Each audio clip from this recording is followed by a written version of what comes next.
தொகுதிப்பா? Kovai மாவட்டங்க sir. கோவைமா. நீ என்ன பண்ற? சார் நான் ஸ்கூல் படிக்கிறேங்க சார். எத்தனாம் கிளாஸ் படிக்கிற? Sir 9th sir. 9th சரி. ஆமாங்க சார். சரி. எப்படி உனக்கு அரசியல்ல உங்க அப்பா அம்மா அரசியல்ல இருக்காங்களா? சார் எனக்கு சொந்தக்காரர் தெரிஞ்சுக்க இருக்காங்க சார், வார்டு மெம்பரா, கவுன்சிலரா. வார்டு கவுன்சிலரா உங்க சொந்தக்காரங்க இருக்கிறாங்களா? ஆமாங்க சார். சரி. உனக்கு இப்ப எப்படி கட்சி அரசியல் எல்லாம் தெரியுமா உனக்கு? இல்ல சும்மா அவங்க பேசுறாங்களா? என்னங்க சார்? இன்னைக்கு யாரு இன்னைக்கு தேதிக்கு தமிழ்நாட்டு முதலமைச்சர்?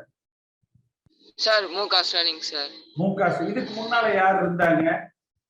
சார் நம்ம ஐயா எடப்பாடி கே பழனிசாமி ஐயாங்க சார். அவர் எந்த கட்சியில இருந்தாரு? சார் அஇஅதிமுகலிங்க சார். அப்படியா? இந்த கட்சி யாரு ஆரம்பிச்சாங்க அஇஅதிமுகவை? என்னங்க சார்? அதிமுகவை ஆரம்பிச்சது யாரு? Sir MGR sir. எம்ஜிஆரா? சரி. எம்ஜிஆர் தெரியுமா உனக்கு? தெரியுங்க சார். எப்படி? சார் நான் வந்து நியூஸ்லாம் பார்த்திருக்கீங்க சார். நான் அதாவது உன்ன போல இருக்கிறவங்களுக்கு, எதிர்கால இளைஞர்களுக்கு, அதிமுக அரசியல் ஆர்வம் இருக்கிறவங்களுக்கு தான் நம்ம வந்து ஒரு 50 எபிசோடு ஒண்ணு பண்றோம். யூடியூப் எல்லாம் பாப்பியா? என்னங்க சார்? யூடியூப் எல்லாம் பார்க்க தெரியுமான்னு கேக்குறேன். பாப்பீங்க சார். அதுல பாரு, அதிமுகவுடைய 50 ஆண்டு வரலாறுன்னு சொல்லிட்டு நம்ம ஒரு நிகழ்ச்சி போடுறோம். அதுல வந்து எம்ஜிஆர் வந்து எப்படி 72ல கட்சி ஆரம்பிச்சாரு, ஏன் அவரை திமுக இருந்து நீக்கினாங்க, அந்த வரலாறு எல்லாம் வரும். அது பார்த்தீங்கன்னா உனக்கு அந்த ஒரு நல்ல அந்த அரசியல் பழசு எப்படி நடந்தது, இந்த கட்சியினுடைய அதிமுக கட்சியினுடைய வரலாறு என்ன, இது எல்லாமே வந்து நல்லா தெரிஞ்சுக்கலாம். ஓகேங்க சார். சரி. இப்ப எப்படி ஸ்டாலின் அரசாங்கம் எப்படி இருக்கு? சார் அது மக்களுக்கு யாருக்கும் பிடிக்கலைங்க சார். ஏன்? அப்புறம் குடும்ப தலைவிக்கு 1000 ரூபாய் தரேன்னு சொல்லி ஒன்னும் தரலைங்க சார். அப்புறம் கேஸ் வரியெல்லாம் நான் கம்மி பண்ணுவேன்னு சொல்லி வந்தாருங்க, வந்து ஒன்னும் பண்ணலீங்க சார். அப்புறம் எல்லாம் புல்லா ஜாஸ்தி பண்ணி வைக்கிறாங்க சார். அதெல்லாம் எல்லாம் எல்லா மக்களும் சொல்றாங்க சார். அதனால அவர் பிடிக்கலைங்க சார். அதனால உனக்கு பிடிக்கலையா? உன் கூட படிக்கிற பசங்க எல்லாம் என்ன சொல்றாங்க? சார் ஒரு கட்சியில பசங்க எல்லாம் ஃபுல்லா அதிமுக தாங்க சார். எல்லா பசங்க அதிமுக தாங்க சார். எங்க கிளாஸ் ஃபுல்லா அதிமுக தாங்க சார். உங்க கிளாஸ் பூராமே அதிமுக தானா? சார். சரி. இப்ப இந்த பரீட்சை எல்லாம் வந்து 1 to 9 எல்லாம் லீவ் எல்லாம் விட்டுருக்காங்களேப்பா? சார் இல்ல எக்ஸாம் சார், நாளைக்கு லீவுங்க சார். எக்ஸாம் முடிஞ்சுங்க சார். சரி. இல்ல எக்ஸாம் முடிஞ்சு லீவா? எக்ஸாம் இருக்கிறதுனால சும்மா லீவுன்னு சும்மா அறிவிச்சு விட்டுட்டாங்களா? சார் எக்ஸாம் நடந்துட்டு தாங்க சார் இருக்கு. எக்ஸாம் நடந்துட்டு அப்ப எக்ஸாம் நடந்ததுன்னா பள்ளிக்கூடம் லீவா தானே இருக்கும்? ஆமாங்க சார். எங்களுக்கு தாங்க சார் எக்ஸாம் நடக்குது. இல்ல அதான் சொல்றேன். அப்ப அது பொய் தானே, லீவுங்கிறதே பொய் தானே. எக்ஸாம் நடக்கல எல்லாத்துக்கும் லீவா தானே இருக்கும்? ஆமாங்க சார். அப்ப எக்ஸாம் போய் எழுதிட்டு வர்றாங்க, அப்புறம் அதுல என்ன போய் இவங்க லீவ் விட்டாங்க? சார் 3 நாள் இடையில லீவ் விட்டாங்க சார் படிக்கணும்னு சொல்லி. அது சனி ஞாயிறு எப்படி இருந்தா லீவ் வரும் போலப்பா. சரி சரி ரைட். நல்ல படி. அந்த யூடியூப்ல பாருங்க, அதிமுக வரல உன் கிளாஸ்ல இருக்கிற எல்லாருக்கிட்டையும் சொல்லி, இன்னும் மற்ற ஃப்ரெண்ட்ஸ் எல்லாம் இருப்பாங்க இல்லையா ஸ்கூல் படிக்கிறவங்க,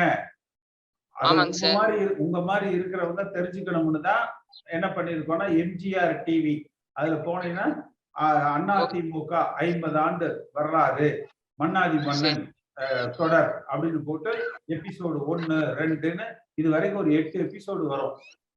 அந்த 8 எபிசோடு பாத்தீங்கன்னா அதிமுக எப்படி ஆரம்பிச்சது, எம்ஜிஆர் எப்படி பண்ணாரு அப்படி எல்லாம் வந்து தெரிஞ்சுக்கலாம். நீ அப்ப இன்னும் நிறைய நீ வந்து பேசுறதுக்கு இதுலாம் உனக்கு நிறைய தெரிஞ்சுக்கலாம், விஷயங்களை தெரிஞ்சுக்கலாம். ஓகேங்க சார்.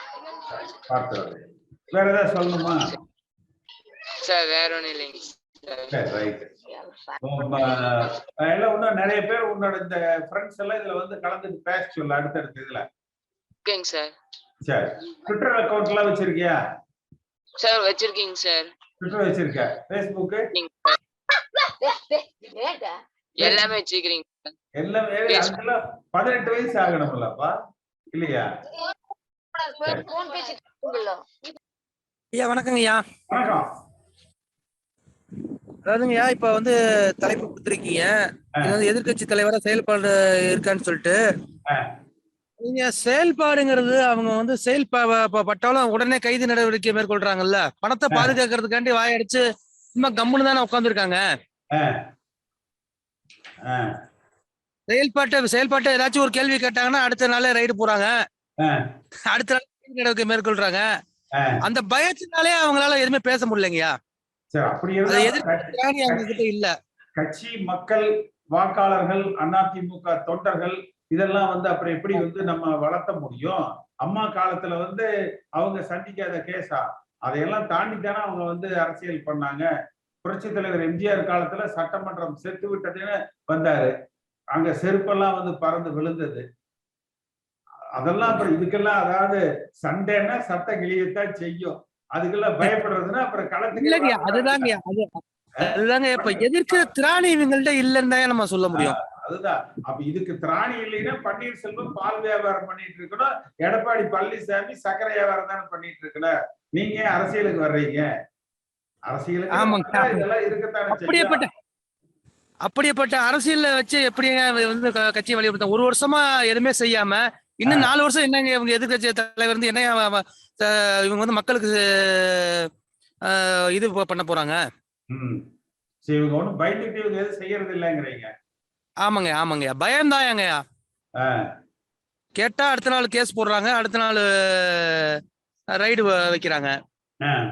இது நடந்துகிட்டு தான் இருக்கு. அதனால இவங்க வாயை திறந்து பேசாம நமக்கு என்ன, நமக்கு வேலை உண்டு, எல்லாரும் பேசுறப்ப நம்மளும் பேசுவோம்.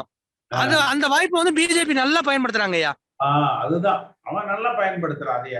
அப்ப ஜனங்க மத்தியில பாத்தீங்கன்னா ஏதோ பிஜேபி தான். இப்ப அண்ணாமலை வந்து இப்ப நல்ல பாப்புலர் ஆயிட்டாருங்கய்யா, அவர் வாய் திறந்து பேசுறதுனால. இவங்கள்ட்ட பணம் இருக்கோ இல்லையா, செய்யறதுக்கு மனம் இல்லைங்கய்யா திமுக. செய்யணும்னு நினைச்சா செய்யலாங்கய்யா. அதாவது ஒரு எல்லாருமே மக்கள் விரக்தியா இருக்காங்க. ஏன் ஓட்டு போட்டோம், மின்வெட்டு அதிகமா இருக்கு இப்ப நிறைய. இப்ப இந்த வாரத்துல மட்டும் தொடர்ந்து விராலிமலை எடுத்துக்கிட்டீங்கன்னா 1 வாரம் ஃபுல்லா கரண்ட் இல்லைங்கய்யா. மத்தியானம் 2 மணி நேரம் 1 மணி நேரம் கரண்ட் லாக் பண்ணிடுறாங்க. அந்த மின்வெட்டு ஏன்னா விராலிமலையை பொறுத்த அளவுக்குங்கய்யா தொழிற்சாலை மிகுந்த பகுதி, அதனால தொழிற்சாலையில போறவங்களுக்கு அந்த சிரமம் வந்து ரொம்ப ஏற்படுதுங்கய்யா. சிறு குறு தொழில் வந்து அதிகமா இருக்கிற இடம் விராலிமலைங்கய்யா. கம்பெனிகள் அதிகமா இருக்குங்கய்யா. எல்லாருமே வெளியே வந்து புலம்புறது.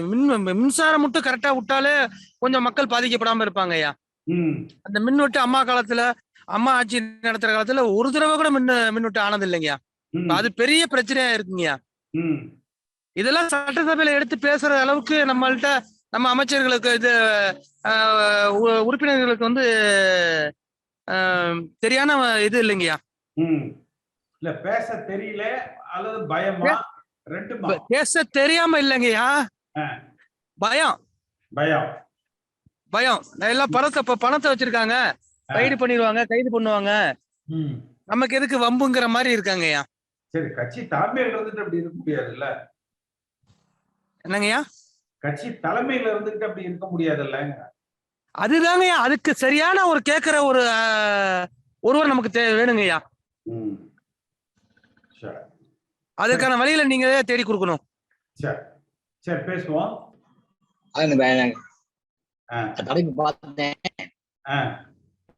சசிகலா அம்மா வந்து ஊரா போய்கிட்டு ஆன்மீக பயணம் போயிட்டு இருக்காங்க, அரசியல் பயணம். இப்ப ஒரு கூட்டம் இல்ல, யாருமே வரவிருக்கல. அமமுக ஒரு 10 பேர் இருந்தாங்க, ஒண்ணு இதே இல்ல. இப்ப நம்ம இதே என்னைக்கு ஆரம்பிச்சீங்கன்னு, நம்ம சுற்றுப்பயணம் என்னைக்கு ஆரம்பிக்கிறீங்க நீங்க? பண்ணுவோம் இன்னும் கொஞ்சம் நம்ம தயார் பண்ணிட்டு பண்ணுவோம்.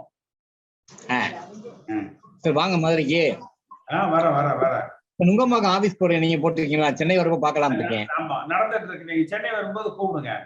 நீங்க கொஞ்சம் இது திருப்பலா வாட்ஸ்அப் இன்விடேஷனா கொடுங்க. சரி நான் அனுப்பிச்சு பாக்குறேனே. எனக்கு இப்ப கட்சியில கேட்ட பொறுப்பு ஒரு பொறுப்பு, ஒரே ஒரு பொறுப்பு. வார்டுல ஒரு துணை செயலாளர் கொடுத்துருக்காங்க, அவ்வளவுதான் கொடுத்துருக்காரு, அவ்வளவுதான். போட்டாங்களா இல்லையா? பகுதியில கேட்ட கொடுக்கல. பகுதியில பொறுப்பு கேட்ட ஒரு அவைத்தலைவர் கிடைச்சா கூட நல்லா இருக்கும், இல்லாட்டி பகுதி துணை செயலாளர் கிடைச்சா கூட நல்லா இருக்கும். கிடைக்கல.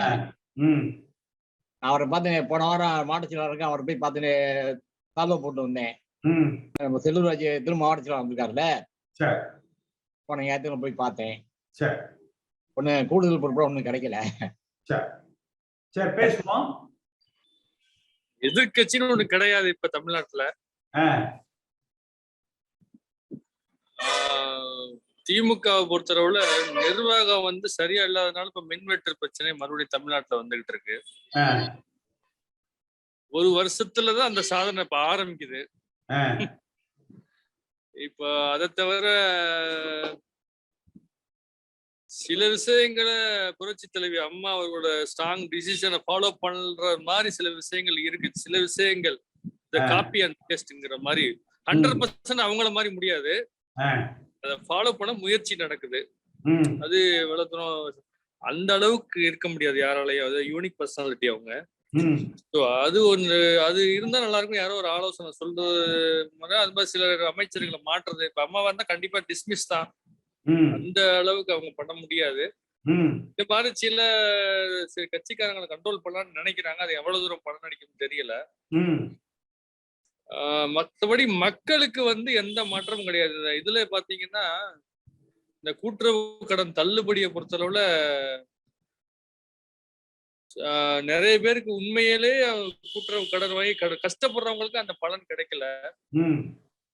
அதுல இன்ஃபுளுயன்ஸ் பண்றவங்க, செல்வாக்கு இருக்கவங்க, சாதாரண ஏழைகளுக்கு அது கிடைக்கல. ஏழை விவசாயிகளுக்கு அந்த லிஸ்டே வந்து இன்ட்ரெஸ்ட் எல்லாம் கட்டிட்டு இன்ட்ரெஸ்ட் கட்டவங்க எல்லாம் கிடையாதுன்னு சொல்லிட்டாங்க. பேங்க் ஒரு ப்ராப்பரா நிர்வாகம் வந்து கரெக்டா கிடையாது. அவங்க லோக்கல்ல என்ன நினைக்கிறாங்களோ அதை பண்றாங்களே தவிர தீவிரமா இதுதான் லிஸ்ட், இந்த என்ன கேட்டகரியில அது வரணும் அந்த மாதிரி எந்த கிளியர் கட்டும் இல்லாம ஏதோ கந்துடைப்பு. அது இல்லாம பேருந்துகள்ல இலவசம் இதுவும் ஒரு, அதனால நிர்வாக சீர்கேடு தான். இதுல வந்து தனியார் வந்து பாதிக்கப்படுறாங்க மட்டும் கிடையாது. இதனால தமிழ்நாடோட முன்னேற்றம் பாதிக்கப்படும். இலவசங்கிறது வந்து இப்ப பாத்தீங்கன்னா ஒரு பஸ் வருது ஒரு ஊருக்கு பார்த்தீங்கன்னா ஃபுல்லாவே உமன்ஸ் டிக்கெட்னா டிக்கெட் வந்து கலெக்ஷனே கிடையாது. ஒன்லி டீசல் மட்டும் செலவாகுது. இதெல்லாம் கன்சிடர் பண்ணி அதெல்லாம் வந்து திறமையான நிர்வாகமா அதை வந்து மாத்தணும். இதுல நிறைய வந்து இப்போ வாரிசு அரசியல சொல்ல வேண்டாம், அடுத்தவர் மந்திரி யாராவது அப்படி இப்படின்னு வருது. அது வந்து வேற வழி இல்ல. திமுக பொறுத்தவரை வாரிசு அரசியல இருக்கவங்க தான் கட்சியில இருக்க முடியும்னு நினைக்கிறேன்.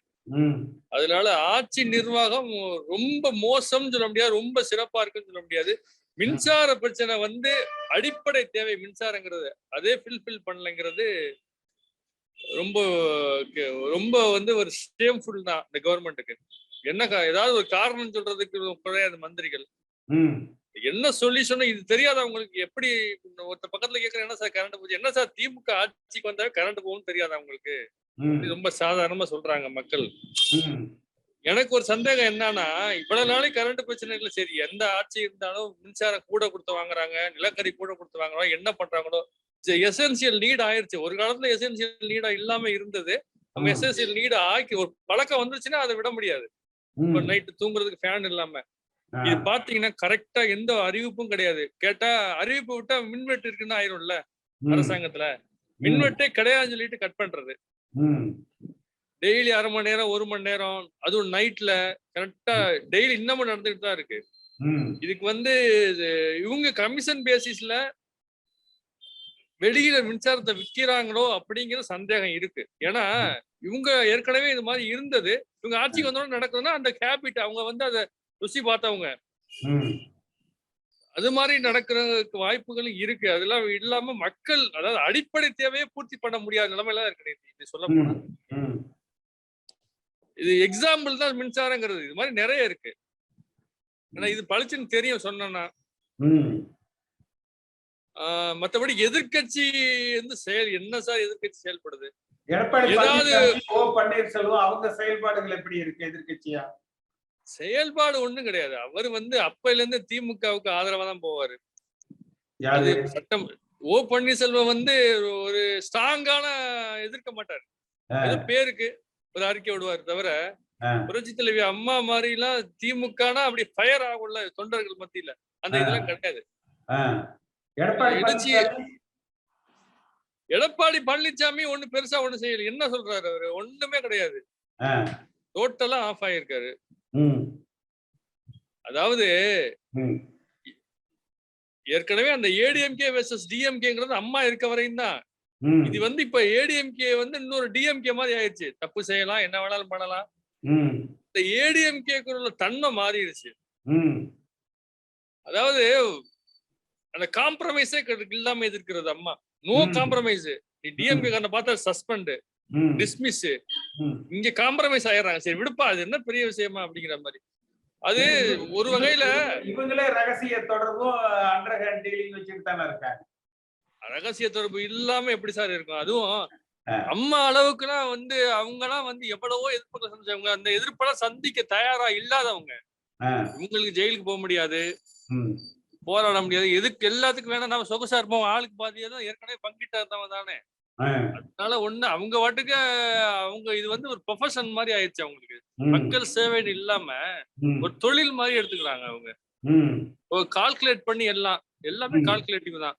மக்களுக்கு இதுல என்ன நல்லது செய்யலாம்னு கால்குலேட் பண்றது இல்ல. மத்த அதை தவிர அவங்கள சார்ந்தவங்க இதுதான் சார் நடக்குது. இப்போ பாத்தீங்கன்னா பிஜேபி பாத்தீங்கன்னா டெய்லி அறிக்கை, டெய்லி இது டிஎம்கே எதிர்த்து வருதுன்னா ஆட்டோமேட்டிக்கா அந்த இடத்துக்கு வந்துருவாங்க. நீ அவன் பிடிக்குதோ பிடிக்கலையோ, யார் ஒருத்தன் வந்து ஸ்டிமுலேட் ஆகிட்டே இருக்கான, அதாவது மக்கள் மனசுல அவன் தான் சார் இருப்பான். அவன் தப்பு நல்லது செய்யறானா செய்யலையோ அவனுக்கு தானே பதில் சொல்லிட்டு இருக்காங்க. இப்ப பிஜேபி வெர்சஸ் டிஎம்கே ஆகுது. ஒருவேளை இபிஎஸ் ஓபிஎஸ் பிஜேபி வளர்ந்து வரட்டும், நம்ம ஓட்டெல்லாம் பிஜேபிக்கு போயிரட்டும், அடுத்த முறை பிஜேபி ஆளுங்கட்சியா வரட்டும், நம்ம அதனால வந்து இவங்க விட்டு கொடுக்குறாங்களோ? விட்டு கொடுக்கலாம் கிடையாது, விட்டு கொடுக்கலாம் மாட்டாங்க. இவங்களால முடியாது, இயலாமை சார். அது எப்படி சார் விட்டு கொடுப்பாங்க நம்ம இடத்த? இவங்களுக்கோட கெப்பாசிட்டிக்கு இவ்வளவுதான் பண்ண முடியும். வரத்தான் செய்யும். அவங்களால போட்டி போட முடியல, அதிகாரம் இல்ல வந்து இவங்க மக்கள் சக்தியை சரியா பயன்படுத்தல. அதிகாரங்கிறது மக்கள் கொடுக்கறது தானே. நாளைக்கு வந்து நம்ம வந்து எதிர்கட்சி தலைவர் இத்தனை எம்எல்ஏ இருக்கணும் மாறுதட்டி பேசுறவரு எதிர்த்து நிக்கணும்ல. எல்லா இடத்துலயும் பிஜேபி எதிர்க்க முடியாது, டிஎம்கே எதிர்க்க முடியாது. டிஎம்கே நீ எதிர்க்க முடியாது, பிஜேபி எப்படி எதிர்ப்பீங்க? அப்ப அதிமுக தலைமைங்கிறது பிஜேபியை எதிர்த்து நிக்கணும், திமுகவை எதிர்த்து நிக்கணும். வலிமையா வந்து இந்த மாநில அரசாங்கம், ஸ்டாலினோட திமுக அரசாங்கத்து குறைகள், மோடியோட மத்திய அரசாங்கத்தினுடைய குறைகள் இரண்டையுமே சொல்லணும் சார். மக்கள் மத்தியில வலிமையா நிக்கணும். மக்கள் ஆதரவை திரட்டி நிக்கணுமே தவிர இவங்க மக்களுக்கு பின்னாடி ஒளிகிறாங்க. இவங்க அந்த கேடயமா வச்சுக்கிறாங்க தொண்டர்களை, அவ்வளவுதான். இவங்க தலைவரா வந்து அதுக்குன்னு வளர்த்துக்கணும். ஒன்னும் திறமையா இல்ல, அந்த பொசிஷனுக்கு வந்ததுக்கு அப்புறமாவது அதை வளர்த்துக்கணும். வளர்த்துக்கலாம். நிறைய பேர் பாத்துருக்கோம், பாக்குறப்ப ஓ பன்னீர்செல்வம் இருக்காருன்னா அவர் எப்படி இருந்தாரு, கொஞ்சம் வளர்த்துக்கிட்டாரு. ஆனா அவரோட தன்மை இருக்கு பாத்தீங்களா, அது மாறிக்கிட்டே இருக்கு. அதுதான் அவர்கிட்ட அம்மா என்னைக்கே ஒரே மாதிரி இருப்பாங்க. அந்த பேக் அடிக்கிறதே கிடையாது எதுலயுமே. ஸ்டெபிலிட்டி, ஸ்டேபிள் மைண்ட் இருக்காது இவங்கள்ட்ட. அது வந்து பிறவியிலே வர்றது சார். அந்த லீடர்ஷிப் குவாலிட்டி வராட்டி கூட வளர்த்துக்கணும். ஆக்சுவலி மக்களுக்காக நம்ம எப்படி நினைப்பாங்க அந்த சிந்தனையா இருக்கணும். அதெல்லாம் ஒண்ணுமே கிடையாது, எதுவுமே கிடையாது. நான் இப்படி எப்படி வேணாலும் இருப்பேங்கிற மாதிரி இது. இதனால கட்சிக்கு வந்து பலவீனமா தான் ஆகும். உங்களுக்கு ஒரு 1500 கோடி செலவு பண்ணி 60 சீட்டு 70 சீட்டு வந்தாங்க அப்படின்னா நாளைக்கு வந்து 1500 கோடி செலவு பண்ணுவாங்களா சொல்லுங்க அடுத்த எலெக்ஷன்ல? அந்த அளவுக்கு வர முடியுமா? நாளைக்கு 2000 கோடி கூட பிஜேபி செலவு பண்ணுவாங்க. பிஜேபி மக்களுக்கு நல்லது செய்யலன்னு நல்லாவே தெரியும் சார். இருந்தாலும் நீங்க ஆப்ஷனை பாருங்க. நீங்க ஒரு ஐபிஎஸ் வந்து போட்டிருக்கோம்னா சில பேருக்கு அது பிடிக்கலாம் அப்படின்னு ஒரு சர்வே எடுத்தானே போட்டிருப்பாங்க. பிஜேபியோட கொள்கைகள் பல, அவங்களோட செயல்பாடு எதுவுமே சரியில்லை. அதுல எந்த மாற்றமும் இல்ல. மக்கள் நலன்ல எந்த அக்கறையும் கிடையாது. அவங்களுக்கு ஓட் பேங்க் பாலிடிக்ஸ் பண்றாங்க. மக்களை பிளந்து அதுல நமக்கு எப்படி இன்க்ரீஸ் பண்ண முடியும்னு சொல்லிட்டு அதிமுகவை எவ்வளவு அடிமைப்படுத்த முடியுமோ பண்ணி அதுல இருந்து எப்படி ஓட்டு வாங்கலாம் அப்படின்ட்டு. இப்ப பிஜேபி வளரணும்னு டிஎம்கே நினைக்காது, ஏடிஎம்கே நினைக்காது. ஆனா வேற வழி இல்லாம எதிர்க்க முடியாம எதிர்த்து ஏதாவது சொல்லணும்ல. பிஜேபியை வந்து இப்ப பிஜேபி வர்சஸ் டிஎம்கே தான் சார் போயிட்டு இருக்கு. நீங்க டெய்லி தான் நியூஸ் மீடியால பாக்குறீங்க. என்ன ஆகும்? மறந்துடுவா சார் ஏடிஎம்கே மக்கள் ஒரு எதிர்கட்சி இருக்குன்னு. நான் எந்த இப்ப போய் எல்லாருக்கும் குறைகள் எல்லாம் தீர்த்து வைக்கிறாங்களா? எதிர்கட்சி எம்எல்ஏ தானே இருக்காங்க. தொகுதியில போய் மக்களை பார்த்து மனு வாங்குறாங்களா? கொண்டே கொடுக்குறாங்களா மந்திரிகள்கிட்ட? பிஜேபி எல்லாமே பண்றாங்க சார். நியூஸ் டெய்லி பாத்துட்டு தானே இருக்கீங்க. நீங்க பாருங்க Facebookல எல்லாத்துலயும் ஆக்டிவா இருக்காது பிஜேபியா ஏடிஎம்கே கம்பேர் இந்த சிம்பிளா வச்சுக்கலாம். நியூஸ் பேப்பர் எடுத்து பாருங்க. ஒருவேளை மீடியா சப்போர்ட் மோடிக்கு இருக்குன்னு சொல்றாங்க, இருக்கட்டும், இவங்க ஏன் அதை பண்ணல? இது ஏடிஎம்கேல தலைவர்கள் மாறுமா மாறாதா எப்படி போகும்லாம் தெரியல. ஆனா இப்போதைக்கு கட்சி இல்லைங்கிற மாதிரிதான். தொண்டர்களுக்கு ஏதாவது பண்ண முடியுமா அவங்களால? 10 வருஷம் டிஎம்கே ஆட்சியில இல்ல, இப்ப வந்து வந்திருக்காங்க. 10 வருஷம் ஏடிஎம்கே ஆட்சியில இல்லைன்னா என்ன ஆகும் சொல்லுங்க? செட்பேக் இருக்குமா? வலிமையான ஒரு தலைமை, பிஜேபியும் திமுக ரெண்டையும் எதிர்த்து நிக்கிற தலைமை வந்தாதான் நம்ம வந்து பிஜேபிக்கும் திமுகவுக்கு எதிர்த்து ஒரு வலிமையா அம்மா காலத்தை போல ஒரு அரசியல் பண்ண முடியுங்கிறீங்க. நிச்சயமா இவங்க பண்ணலைன்னா யாராவது ஒருத்தன் வந்துருவான் சார் அந்த இடத்துக்கு. அவ்வளவுதான். உங்களுக்கு எந்த தொகுதி? நான் திருமயம், புதுக்கோட்டை. இந்த காணொலியை காணும் தமிழ் உள்ளங்களுக்கு ஒரு அன்பான வேண்டுகோள். சேனலை சப்ஸ்கிரைப் பண்ணிட்டீங்களா? பண்ணலனா மறக்காம சப்ஸ்கிரைப் பண்ணுங்க. சப்ஸ்கிரைப் பட்டனையும் பெல் ஐக்கனையும் உடனடியாக கிளிக் பண்ணுங்க. உங்கள் அன்பும் ஆதரவும் என்றைக்கும் எங்களுக்கு தேவை. நன்றி.